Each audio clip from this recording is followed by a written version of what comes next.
¿Cuál es la causa más frecuente de anemia hemolítica en el paciente pediátrico de origen genético, de origen hereditario? La causa más frecuente de anemia hemolítica en el paciente pediátrico es esferocitosis hereditaria. Esferocitosis hereditaria es la causa más frecuente de anemia hemolítica en este grupo de pacientes. Anemia hemolítica hereditaria más frecuente. Es un efecto a nivel de lo que viene a ser la membrana del glóbulo rojo, que tiene deficiencia de espectrinas o de anquirinas, que hace que este glóbulo rojo sea osmóticamente frágil.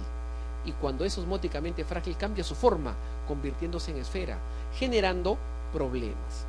Va a haber la clínica de hemólisis, esplenomegalia, incluso crisis aplásica.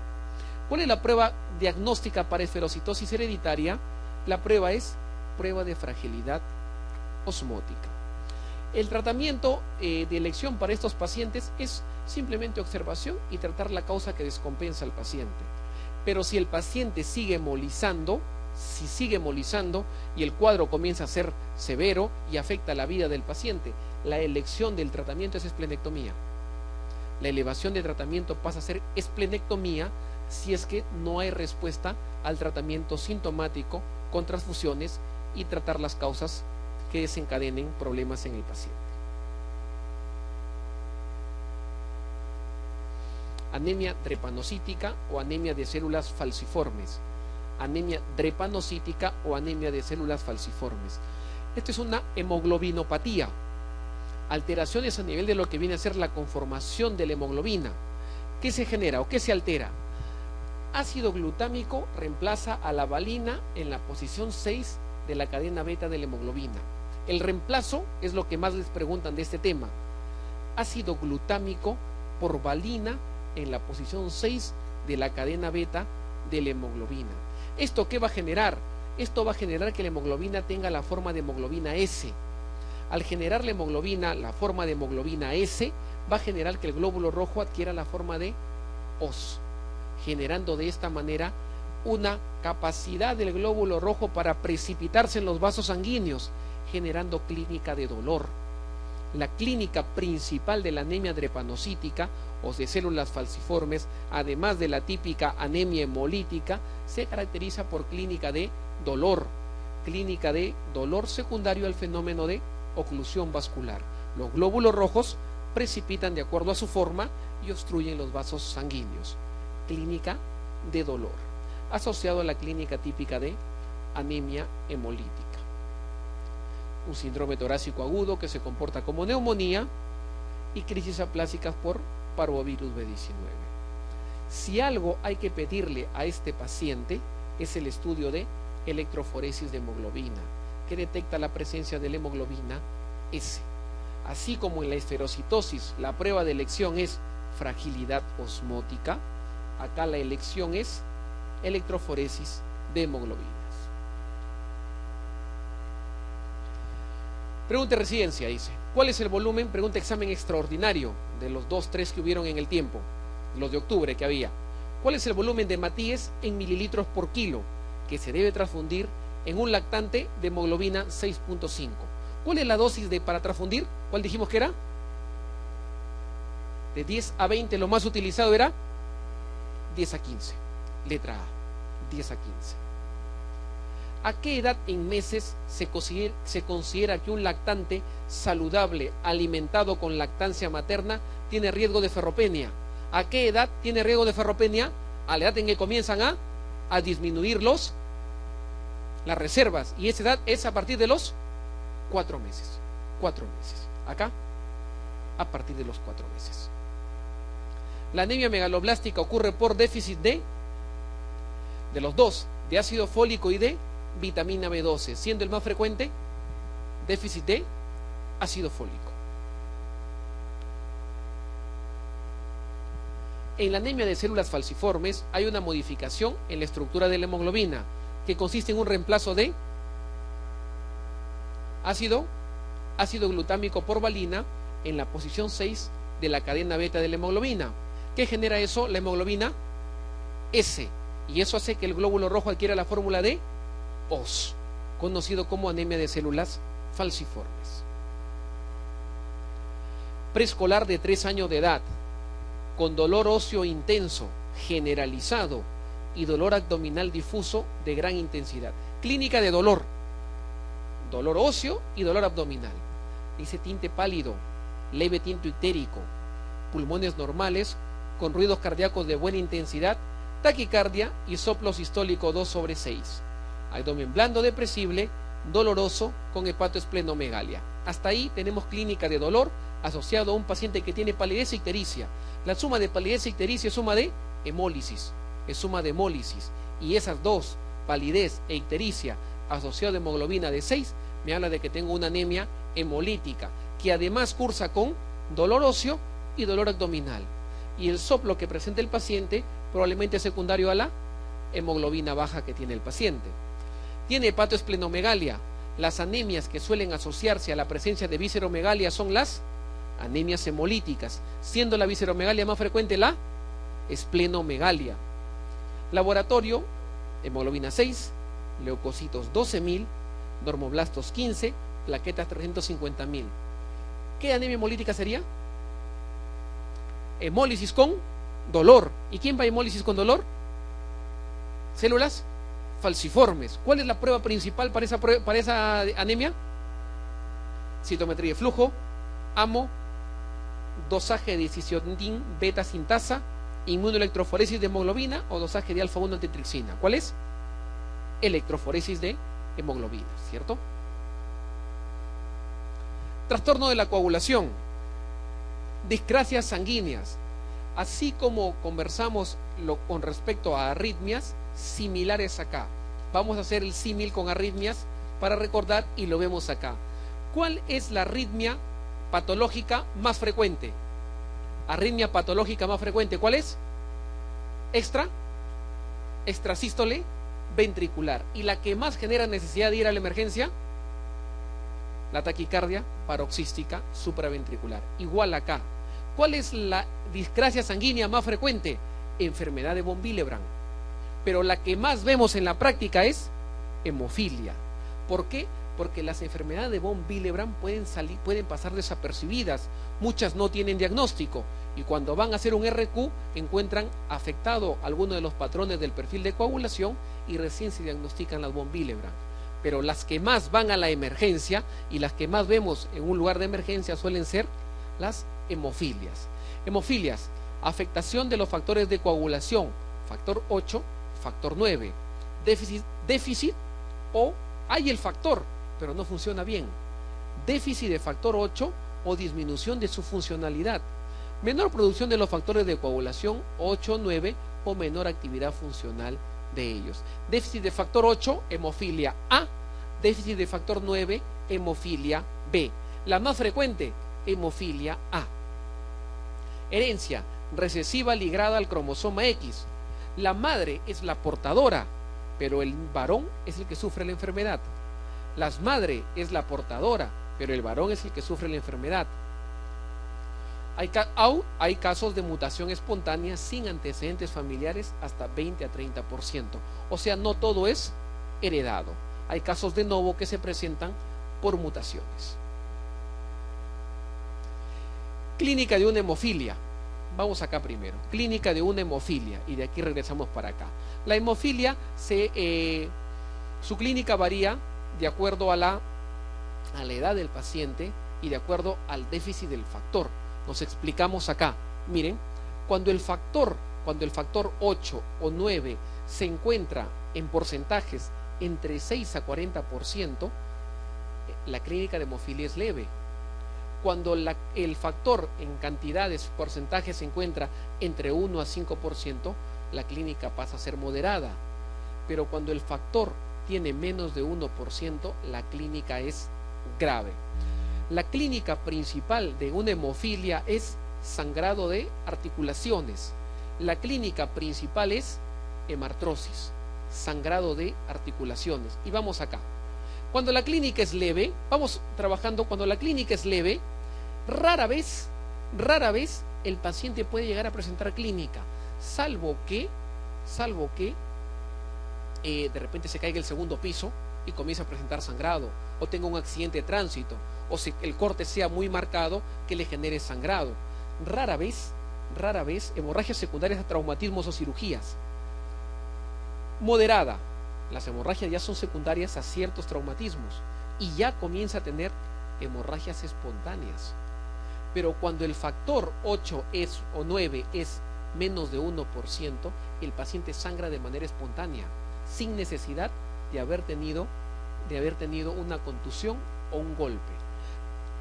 A menor porcentaje de factor, mayor gravedad, y por ende el paciente tiene mayor probabilidad de tener hemorragias espontáneas, siendo la principal clínica de una hemofilia hemartrosis, o sea, sangrado de articulaciones, sobre todo de extremidades inferiores, rodillas y tobillos. Esas suelen ser las más afectadas. Hemartrosis, sobre todo, por ejemplo, rodilla, dice acá. El tema con las hemartrosis es que en el camino generan problemas crónicos, sinovitis crónica, pseudotumor hemofílico, y muchos pacientes tienen necesidad de prótesis para poder seguir viviendo en el camino. Hemartrosis, principal forma de sangrar de un paciente con hemofilia. Siguiente clínica, muchos pacientes con hemofilia llegan porque tienen dolor abdominal, y cuando los evaluamos ciertamente parece un McBurney positivo. Van a querer entrar a la sala de operaciones muchas veces y es un hemofílico, el perfil va a estar alterado. ¿Qué pasa acá? En todo hemofílico que venga con dolor abdominal, tómele una ecografía. Ellos hacen frecuentemente acceso del psoas. Ese acceso del psoas, que puede ser unilateral o bilateral, genera un diagnóstico diferencial de síndrome abdominal doloroso, probabilidad de que parezca una apendicitis aguda, pero realmente estamos ante un cuadro de hematoma intramuscular.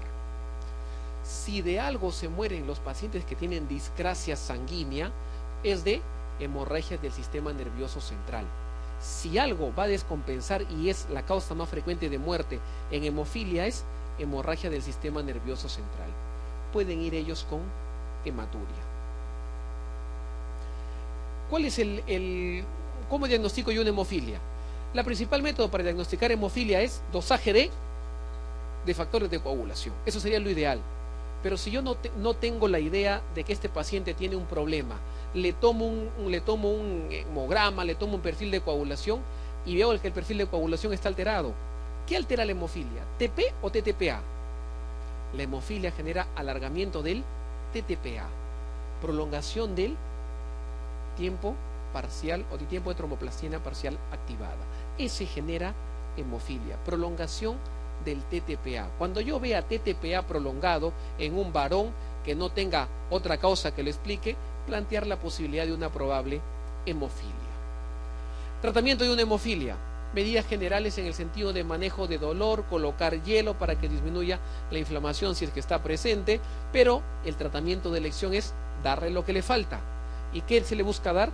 Factor 8 o factor 9, dependiendo del grado de alteración. Ojo, me olvidaba de decirles, se hereda el tipo de hemofilia y se hereda la gravedad de la hemofilia. Es decir, que la madre que tiene, o que el familiar que tiene en la familia se encuentra en una hemofilia B severa, el niño que comienza a sangrar va a ser una hemofilia B severa, porque se hereda el tipo de la hemofilia y se hereda la gravedad de la hemofilia. No es que el niño tiene, en la familia había la hemofilia B severa, pero el niño puede tener una hemofilia B leve.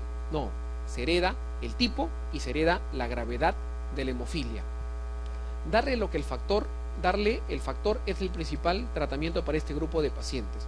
La desmopresina ha demostrado ser útil en casos de hemofilia leve. Ahí se utiliza desmopresina. Las otras formas de tratamiento es, en muchos hospitales no se dispone de factores de coagulación. Cuando no se dispone de factores de coagulación, algo que le podemos dar momentáneamente hasta tener factor es plasma fresco congelado. La dosis ya la vimos antes, que era igual que paquete globular, de 10 a 15, máximo 20 mililitros por kilo. De no haber plasma fresco congelado, podemos utilizar crioprecipitado, pero el crioprecipitado solo tiene factor 8. Solo tiene factor 8, o sea que solamente lo utilizamos en hemofilia A, no me es útil para hemofilia B. Enfermedad de von Willebrand. La enfermedad de von Willebrand es la discrasia sanguínea hereditaria más frecuente, pero muchas veces pasa desapercibida porque, a diferencia de hemofilia, el paciente no tiende a generar una clínica tan severa. Hay varios tipos, de los cuales los más importantes son 6, siendo el tipo 1 el más frecuente. ¿Qué hace o qué afecta el déficit de factor de von Willebrand? Afecta la adhesión y la agregación plaquetaria, la calidad del coágulo que se va a generar cuando se presente la hemorragia. ¿Cuál es la clínica principal de un von Willebrand? Así como la clínica principal de una hemofilia es hemartrosis, la clínica principal de un paciente con enfermedad de von Willebrand es hemorragia mucocutánea, siendo principal epistaxis recurrentes. Cuando un niño tiene epistaxis recurrentes, es obligatorio descartar esta probabilidad. Hemorragia frecuente a nivel dentario, gingivorragias con hemorragia posterior a exodoncias. Después, en la presencia de equimosis, menometrorragias, menos frecuentes hemorragias digestivas. ¿Cuál es el tratamiento de una enfermedad de von Willebrand? Recuerden que el factor de von Willebrand va unido al factor 8, por ende el tratamiento de la enfermedad de von Willebrand es igual que una hemofilia A. O sea, puedes dar desmopresina, puedes dar plasma, puedes dar crioprecipitado o idealmente factor 8.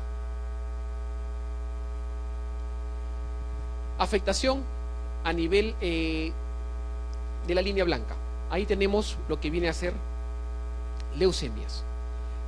Lo vamos a ver más adelante como parte de cáncer. Aquí vamos a adelantar un poquito con respecto a lo que viene a ser leucemias. La leucemia es el cáncer más frecuente en pediatría. La causa más frecuente de cáncer en pediatría es leucemia. La leucemia puede ser aguda o crónica. La más frecuente en pediatría es leucemia aguda y puede ser de la serie linfoide o mieloide. La más frecuente en pediatría es de la serie linfoide. Entonces decimos, ¿cuál es la leucemia más frecuente en niños? Leucemia linfoide aguda. Esa leucemia linfoide aguda también le llama linfoblástica, linfocítica o simplemente LLA. Esa es la causa más frecuente de cáncer en pediatría. La leucemia genera dos clínicas de presentación. Una clínica asociada, conocido como citopenias, y la otra clínica es clínica de infiltración de órganos. Clínica de citopenias. La clínica de citopenias se debe a que esta enfermedad ha infiltrado la médula ósea, generando insuficiencia medular. Esto puede generar afectación de una sola serie, afectación de dos series, conocido como bicitopenia, o afectación de las tres series, conocido como pancitopenia. ¿Cuál es la serie más afectada? Casi siempre la serie más afectada es la serie roja. Anemia. Su clínica principal de presentación es anemia, generalmente normocítica normocrónica. Anemia normocítica normocrónica. Su segunda clínica en frecuencia, plaquetopenia. Plaquetopenia, generando petequias, equimosis, sangrado. Su tercera clínica, la leucemia puede generar afectación de la serie blanca en dos formas. O eleva la serie blanca, generando la denominada reacción leucemoide, teniendo 40.000, 80.000 leucocitos, o la serie blanca para abajo, generando una leucopenia, que sumado a la anemia con la trombocitopenia, sumamos una pancitopenia. La leucemia no solamente como disminución de las defensas por parte de la serie blanca, también puede haber la presentación de fiebre como parte del mismo cuadro. Clínica de infiltración de órganos. La clínica de infiltración de órganos en una leucemia son dos importantes a recordar. Uno, hepatoesplenomegalia, y dos, adenopatías. Hepatoesplenomegalia y adenopatías. Ahí o a eso le pueden sumar dolores óseos. Dolores óseos. Clínica de infiltración de órganos. Hepatoesplenomegalia, adenopatías. Además, puede haber dolores óseos. Dolor testicular está asociado sobre todo a recaídas en el paciente que ya tiene diagnóstico de leucemia. Hasta acá, cada vez que ustedes le den un paciente en donde tenga alguna citopenia más la suma de alguna infiltración de órganos, lo primero en descartar es leucemia. Me explico, pregunte de algún examen. Dice así, paciente de 3 años de edad que acude al traumatólogo por dolores óseos frecuentes asociado al crecimiento. En el hemograma el paciente tiene anemia. La primera prueba diagnóstica a hacer en este paciente es, el paciente, ¿cuál es su clínica? Dolor óseo. y el paciente en el hemograma tiene anemia. Tengo clínica de probable infiltración de órganos más una citopenia. Cuando tenga la suma de cualquier citopenia más la suma de cualquier clínica de infiltración de órganos, lo primero que yo debo descartar es leucemia, y por ende la principal prueba a realizar es aspirado de médula ósea. Amo, aspirado de médula ósea. El diagnóstico consiste en demostrar la presencia de células leucémicas en la médula ósea, en la sangre, infiltración extramedular. El hemograma ayuda bastante. Lo más importante es hacer el aspirado de médula ósea o mielograma, que me demuestra la presencia de blastos. Cuando la enfermedad es muy severa ya puede haber blastos en sangre periférica, pero muchas veces o casi siempre necesitamos el aspirado de médula ósea para validarlo, hacer la citometría de flujo, hacer el inmunogenotipo y en lugares ya más especializados hacer el estudio de LCR para demostrar si esa leucemia está generando infiltración del sistema nervioso central. Esto es bastante importante porque la quimioterapia cambia cuando el medicamento cambia, cuando tiene que hacerse afectación a nivel del sistema nervioso central. Otro elemento importante en el diagnóstico de las discrasias sanguíneas es PTI. PTI, hagamos el caso clínico y luego leemos lo que está escrito ahí. PTI, la madre la trae a su hijita porque la madre dice: doctor, a mi niña le han salido unos puntitos morados en el cuerpo y en los últimos días que le estoy cepillando los dientes está que sangra. Clínica de petequias y clínica de gingivorragia. En niños, igual porcentaje varones y mujeres. Edad, la edad típica de PTI en el paciente pediátrico es escolar, y luego preescolares. Escolares primero y luego preescolares. La primera pregunta, ustedes dicen, primero, epidemiológicamente, la causa más frecuente si la niña tiene petequias y gingivorragia, lo más probable es que sea una probable PTI. ¿Y qué le preguntan a la mamá? Señora, 4 a 6 semanas, infección previa. Sí, le dice: doctor, ha tenido un resfrío común, ha tenido la garganta inflamada, ha tenido una infección diarreica. Infección previa y luego la niña viene con petequias y gingivorragia. Lo principal a plantear es PTI. Entonces decimos lo siguiente: así como la hemofilia sangra con hemartrosis, así como von Willebrand es epistaxis recurrentes, la presencia de gingivorragia, PTI típicamente petequias, equimosis y gingivorragia. PTI, petequias, equimosis y gingivorragia. Esa es su principal forma de presentación de una PTI. Petequias, equimosis y gingivorragia. Los valores normales, ¿qué le pedimos a este paciente? La primera prueba es un hemograma completo, donde veamos el número de plaquetas. Menor de 150.000, sobre todo menor de 100.000, habla de una probable PTI. Infección previa, con la presencia de esa clínica a la edad que hemos conversado, habla de PTI. PTI, edad, preescolares y escolares. Igual porcentaje varones y mujeres. Infección previa, respiratoria o gastrointestinal. Clínica principal, petequias, equimosis. Además, la rectorragia, rara. Sitio de mayor gravedad, todas las discrasias sanguíneas. Su lugar de mayor gravedad es sangrado del sistema nervioso central. Si de algo va a fallecer una hemofilia, una PTI o un paciente con von Willebrand, lo más grave es hemorragia del sistema nervioso central. Acá les quiero recordar algo. ¿Qué genera la infección inicial? La infección inicial, hagamos de cuenta que es una infección respiratoria. Esta infección respiratoria hace que en el camino se estimulen los linfocitos B. Los linfocitos B son productores de anticuerpos. Estos anticuerpos se comienzan a producir, pero en contra de las plaquetas. De tal manera de que se forman los anticuerpos antiplaquetas con las plaquetas. Se comienzan a formar haciendo reacción antígeno-anticuerpo. Y eso es destruido por el vaso. En PTI hay un hiperesplenismo. O sea, el vaso comienza a fagocitar estos complejos, pero no hay esplenomegalia. ¿De acuerdo? Hay un hiperesplenismo que es mayor función del vaso, pero no hay esplenomegalia. Porque si hubiera esplenomegalia asociado a plaquetopenia, ¿qué debo descartar? Leucemia. Porque si hubiera esplenomegalia asociado a una plaquetopenia, lo primero en descartar es una leucemia. En PTI, en una PTI planteada, si hay esplenomegalia, eso no es PTI. Eso no es PTI. PTI, esplenomegalia ausente. Clínica principal, petequias, equimosis. PTI realmente es un diagnóstico de exclusión. Es la principal causa de trombocitopenia en el paciente pediátrico, sobre todo en la edad preescolar-escolar. PTI, plaquetas bajas, sin causa infecciosa y sin causa de enfermedad sistémica que lo explique. Me dejo entender. Al niño tiene una plaquetopenia, está ictérico, le toman hepatitis A, sale positivo, pero tiene plaquetopenia. ¿Sería PTI?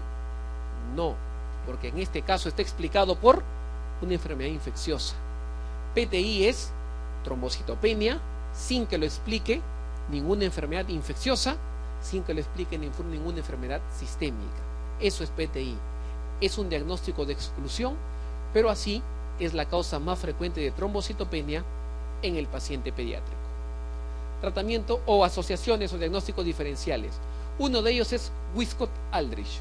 Wiskott-Aldrich, ¿en qué se parece una PTI? En las lesiones purpúricas. El paciente comienza a hacer equimosis, pero el paciente comienza a tener lesiones tipo dermatitis atópica, segunda clínica. Y tercera clínica, el paciente hace infecciones recurrentes. Pregunta examen más o menos es así. Niño de 2 años de edad que tiene dermatitis atópica refractaria al tratamiento. El paciente ha tenido 3 otitis, 2 itus y una neumonía. El paciente tiene lesiones purpúricas. ¿Cuál es el diagnóstico más probable? Paciente con una probable síndrome de Wiskott-Aldrich. Eczema refractario a tratamiento. Infecciones recurrentes por inmunodepresión asociado a púrpura. Eso es Wiskott-Aldrich, herencia ligada a cromosoma X. Es una enfermedad genética. Síndrome de Evans, la asociación de púrpura trombocitopénica más anemia hemolítica autoinmune. Acá dice lupus. No hay como tema en la parte pediátrica, no sé si en reumato lo ven. Vemos acá un par de minutos de lupus. En pediatría es bien difícil encontrar los 4 de 11 criterios. En el adulto a veces cuando quiero diagnosticar lupus no están los 4 de 11 criterios. El lupus en el paciente pediátrico tiene diversas formas de debut. Tal vez su principal forma de debut es con problemas de nefropatía o con presencia de citopenias. Y dentro de citopenias una de sus formas de presentación es trombocitopenia. Si yo tengo una paciente mujer pasado los 10 años de edad con trombocitopenia, yo no voy a pensar en PTI, porque la edad típica de PTI es hasta la etapa escolar. Pasado los 10 años de edad en la etapa de adolescente, descartar siempre secundarismo ante una trombocitopenia. Y una de las causas a descartar es lupus eritematoso sistémico. Tratamiento de una PTI. ¿Cuál es el tratamiento de elección en una PTI? Observación es el plan inicial. Trabajemos de manera con ejemplos. Tengo un paciente con PTI que tiene 80.000 plaquetas. Observar. Al control, el paciente comienza a tener 50.000 plaquetas y ya comienza a sangrar. Allá. Cuando el paciente comienza a tener sangrados, ustedes saben que menos de 50.000 ya puede tener sangrados secundario a manipulación, por ejemplo, gingivorragia, raro hemorragia digestiva, pero menos de 20.000 ya hay riesgo de sangrado espontáneo, sobre todo del sistema nervioso central.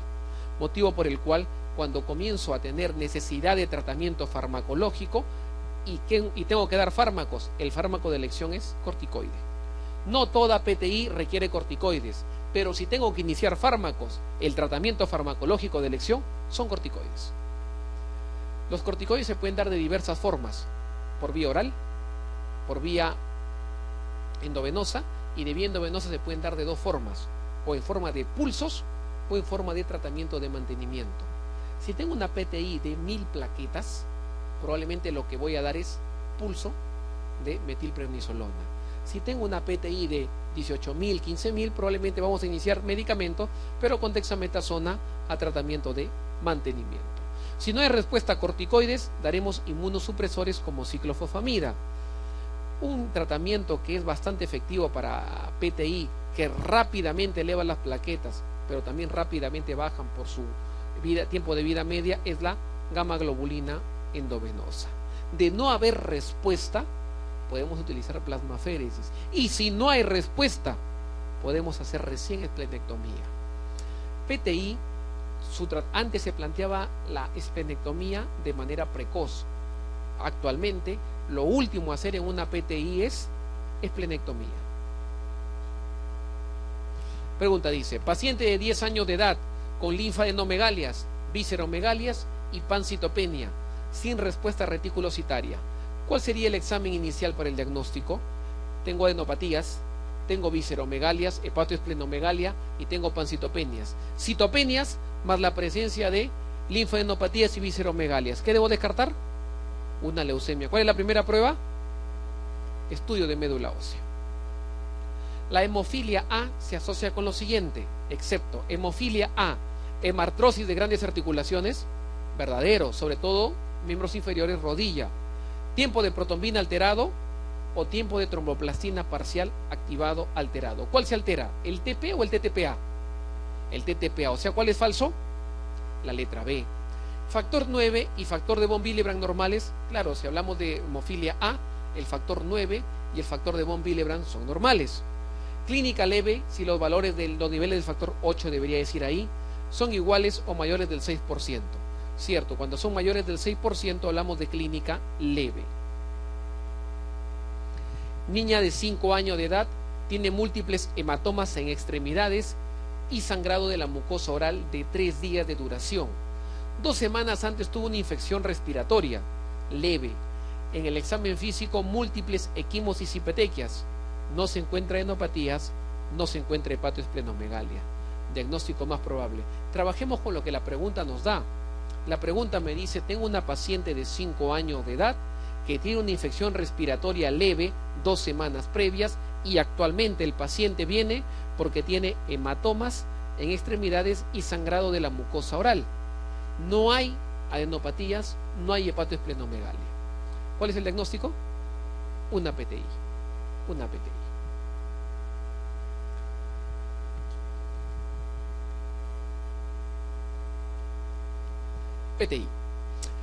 PTI. La madre viene porque dice, doctor, le han salido unos puntos morados a mi hija en los miembros inferiores. Entonces, ustedes se acercan y comienzan a ver, ven las lesiones, si son lesiones moradas, pero tienen que tocarlas. Si las tocan y no se palpan, eso es hematológico, pasa probable PTI. Pero si las tocan y se puede palpar, esto se llama púrpura palpable. Y si es púrpura palpable, es vasculitis. Nuevamente, cuando viene un paciente con lesiones purpúricas, sobre todo a nivel de miembros inferiores, yo tengo que palparlo.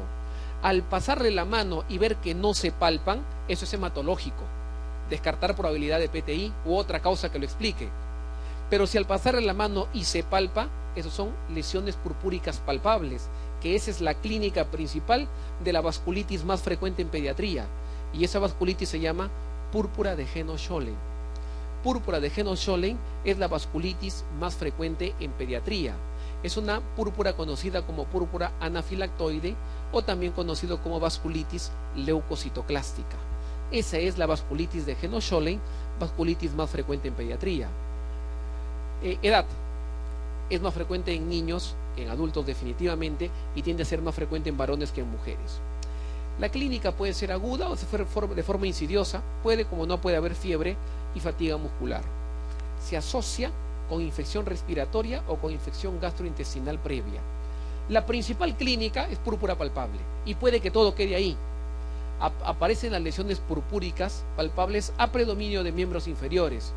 Pueden durar bastantes días o pueden desaparecer en unos días y reaparecer después. Por eso se dice que puede aparecer en brotes. Puede aparecer en brotes. Con eso, el 100% de vasculitis de Heno-Schollen tiene esta clínica. Ese es el principal elemento importante para el diagnóstico.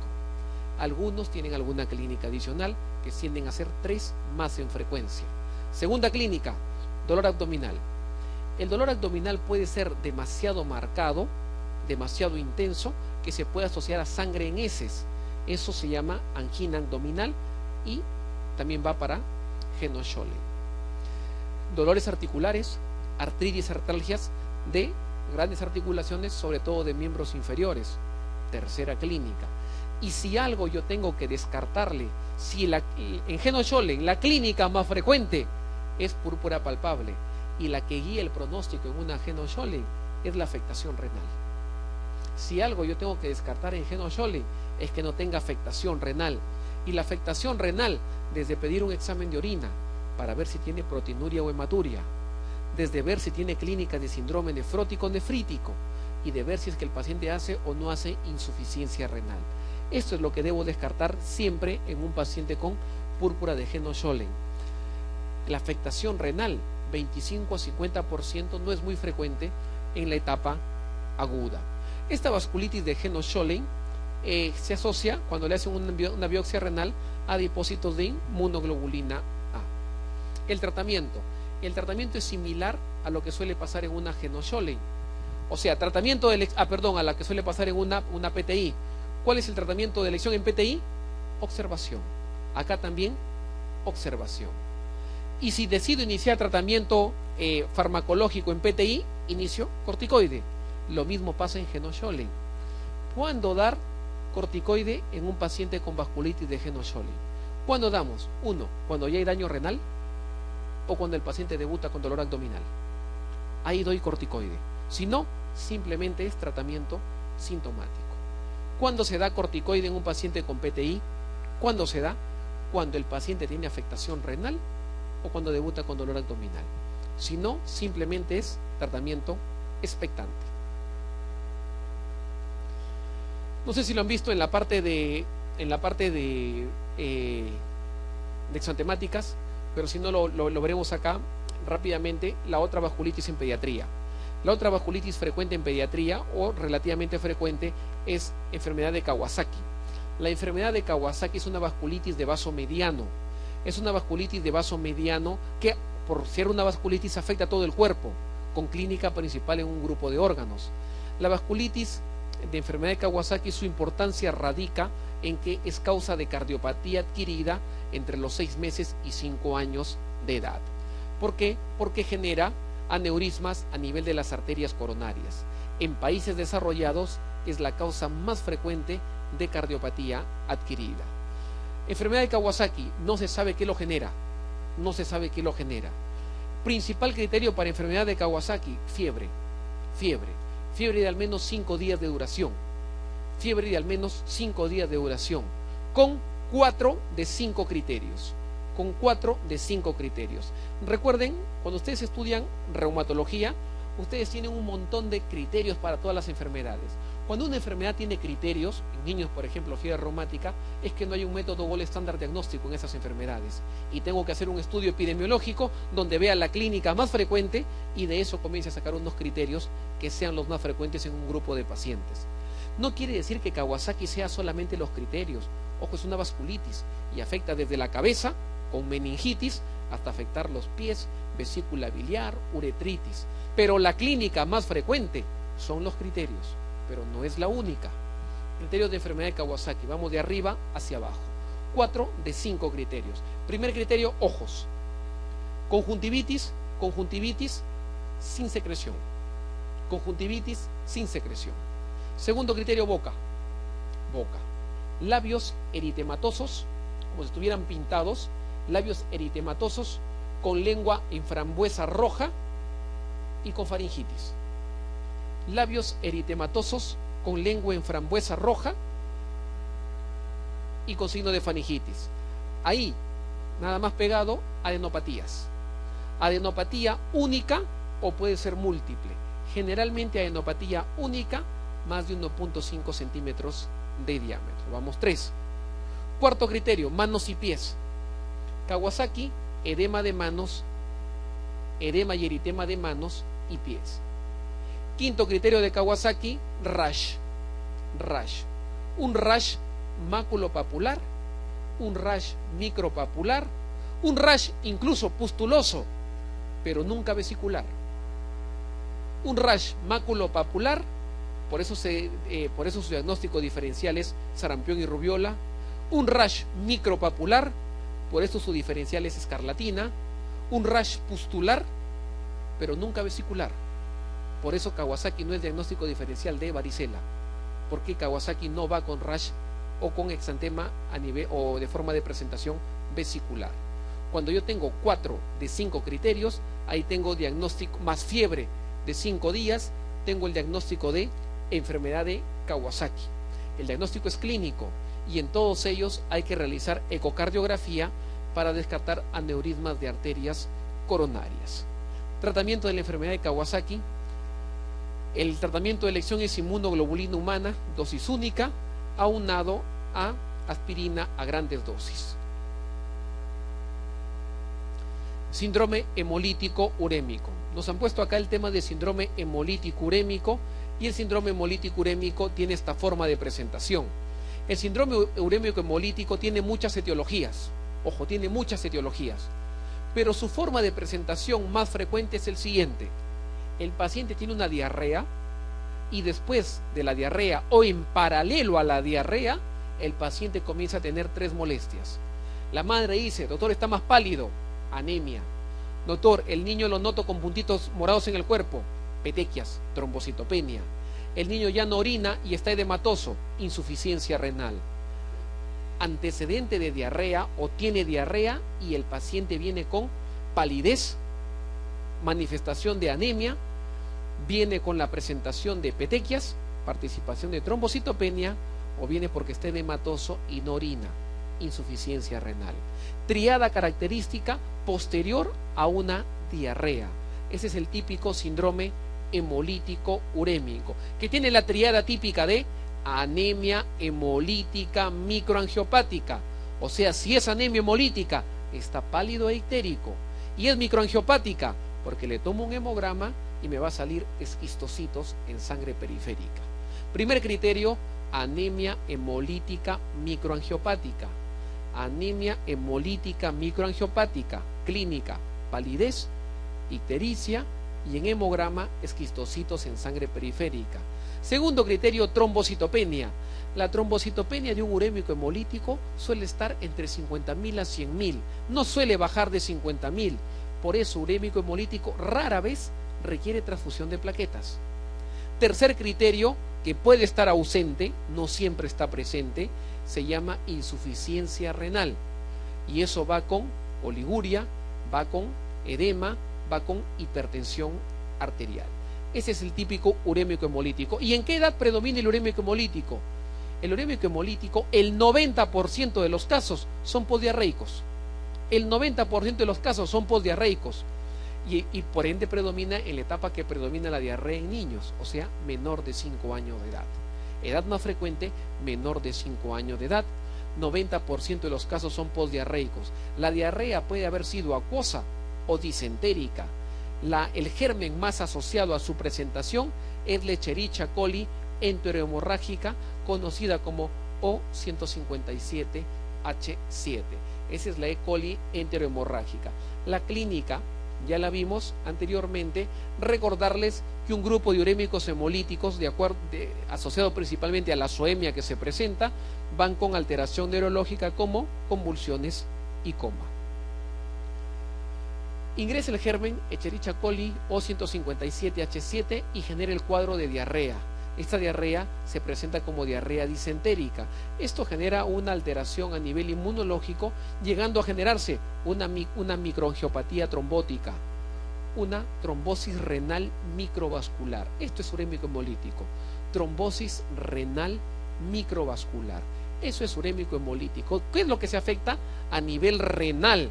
¿Qué zona renal? El glomérulo. ¿Y qué parte del glomérulo? El endotelio glomerular. El endotelio glomerular es lo que se tiende a afectar en el síndrome urémico hemolítico. Ojo, en el urémico hemolítico no hay CID. La plaquetopenia no es por coagulación intravascular diseminada. La plaquetopenia es por trombosis renal microvascular. Por eso pasa, o por eso se presenta en el paciente con urémico hemolítico la trombocitopenia. Plan de tratamiento en urémico hemolítico. 1. Hospitalizarlo, todos se hospitalizan. Si tiene anemia hemolítica, transfusión. Si tiene plaquetopenia, posibilidad de transfusión. Si algo dificulta el tratamiento en un urémico hemolítico, ese tratamiento es de la parte renal. En la parte renal hay un punto importante a resaltar, un acápite, un asterisco. La causa más frecuente de HTA en pediatría es hipertensión arterial secundaria, y secundaria sobre todo a problemas renales. Entonces, una de las formas acá es manejo de HTA si es que hubiera. Si hay insuficiencia renal, lo que más me preocupa, sé que hay hiponatremia, pero lo que más me preocupa insuficiencia renal es la hipercalemia, porque puede haber paro asociado a la hipercalemia, motivo por el cual tratar los trastornos hidroelectrolíticos, y recuerden que hay acidosis metabólica en el paciente con insuficiencia renal. Tratar el problema acidótico, tratar el problema hidroelectrolítico en este grupo de pacientes. Si es que el paciente no sigue orinando, posibilidad de ver criterios de diálisis, y la diálisis inicial es diálisis peritoneal. El urémico hemolítico como enfermedad no requiere antibiótico. Incluso el uso de antibióticos puede agravar el pronóstico en un grupo de pacientes con urémico hemolítico. Preguntas, dice, ¿la asociación de púrpura trombocitopénica y anemia hemolítica se llama Henoch, talasémico, Wolfach, Evans o hemofílico? Evans, ¿cierto? Anemia hemolítica asociada a púrpura trombocitopénica, síndrome de Evans. Todas las aseveraciones que se formulan a continuación corresponden a púrpura de Henoch-Schönlein o anafilactoide, excepto Henoch-Schönlein, más frecuente en niños que en adultos, verdadero. Henoch-Schönlein, artritis y síntomas gastrointestinales, cierto, ¿no? Artritis y problema de dolor abdominal, verdadero. Henoch-Schönlein, las lesiones cutáneas aparecen en brotes, verdadero. Henoch-Schönlein, en ocasiones sigue una infección respiratoria, verdadero. Henoch-Schönlein, afectación renal 80-90%, ¿cuánto dijimos que era? De 25 a 50% máximo. Falsa letra A. Niño con la triada de artralgias, lesiones purpúricas palpables y dolor abdominal, con antecedente de procesos respiratorios de hace una semana.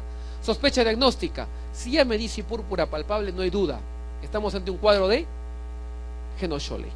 Henoch-Schönlein, púrpura de Henoch-Schönlein, púrpura palpable.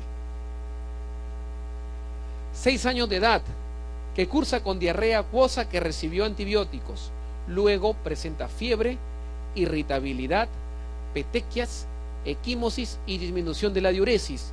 Tenemos un paciente con diarrea y que ahora viene porque tiene petequias y equimosis, trombocitopenia, disminución de la diuresis. Y en el hemograma, anemia hemolítica, triada asociada a una diarrea, es un cuadro de síndrome urémico hemolítico.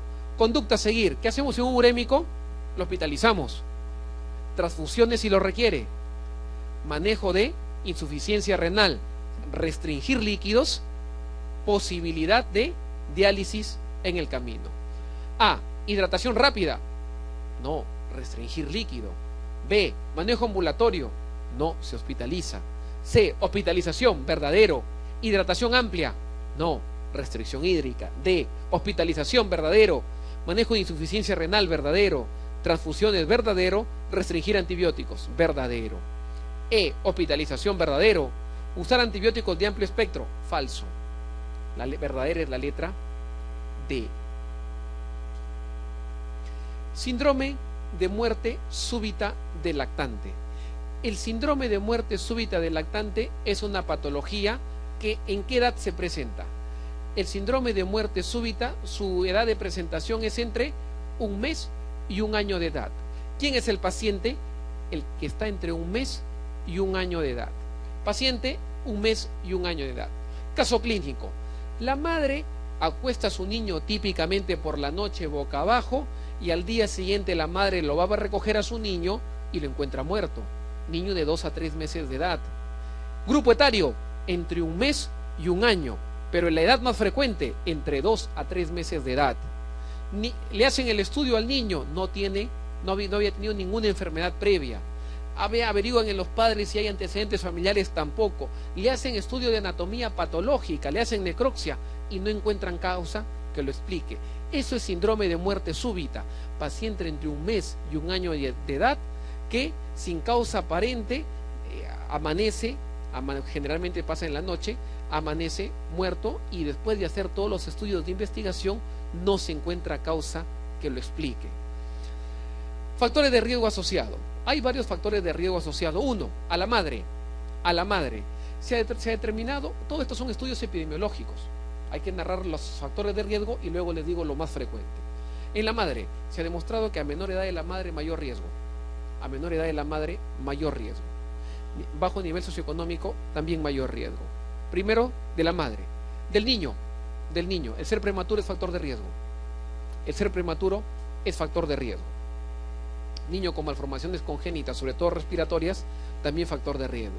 Hay un punto importante, el reflujo gastroesofágico no es factor de riesgo, te lo resalto porque es importante resaltarlo. El reflujo gastroesofágico fue estudiado como factor de riesgo y no se encontró asociación. El reflujo no es factor de riesgo. Del ambiente, se ha demostrado que, vamos a hablar sobre el ambiente primero y luego sobre la cama del niño. Sobre el ambiente, ambientes hacinados, con bastantes cosas dentro del cuarto del niño, factor de riesgo. ¿En dónde duerme el niño? Dormir en la misma cama que los padres es factor de riesgo. Puede dormir en la misma habitación, pero en su cuna al lado de la cama de los padres, no en la misma cama, factor de riesgo eso. Siguiente, el tipo de colchón donde duerme, ni muy blando ni muy duro, los dos se asocian con factores de riesgo. El tener peluches, el tener frazadas que lo cubra mucho al niño, también se asocia como factor de riesgo. Pero el principal factor de riesgo de todos ellos es dormir en decúbito prono. El dormir en decúbito prono de manera habitual tiene 13 veces más riesgo de aquel que no lo hace. El principal factor de riesgo asociado a la muerte súbita en un paciente entre un mes y un año es dormir en decúbito prono. Por eso se le tiene que recomendar a las madres que sus niños entre esa edad no duerman en decúbito prono o boca abajo, porque es principal factor de riesgo para muerte súbita, sobre todo entre los 2 y 3 meses de edad. El segundo factor de riesgo está asociado a la madre y es el consumo de drogas o alcohol durante el embarazo. El consumo de drogas o alcohol durante el embarazo es factor de riesgo para su presentación. Y el tercero de ellos es haber tenido un hermano que murió de la misma causa. Esos tres son los principales factores de riesgo para síndrome de muerte súbita infantil o de lactante. Factores no modificables, ahí están, es más frecuente en varones, la gran mayoría entre 2 a 4 meses, prematuridad y bajo peso, factores de riesgo, hermano fallecido, factor de riesgo. Factores de riesgo modificables con los cuales se tiene que actuar, principalmente evitar posición en decúbito prono, evitar dormir en superficies demasiado blandas, excesivo arropamiento, evitar sobrecalentamiento del ambiente, no compartir la cama con los padres, son factores de riesgo.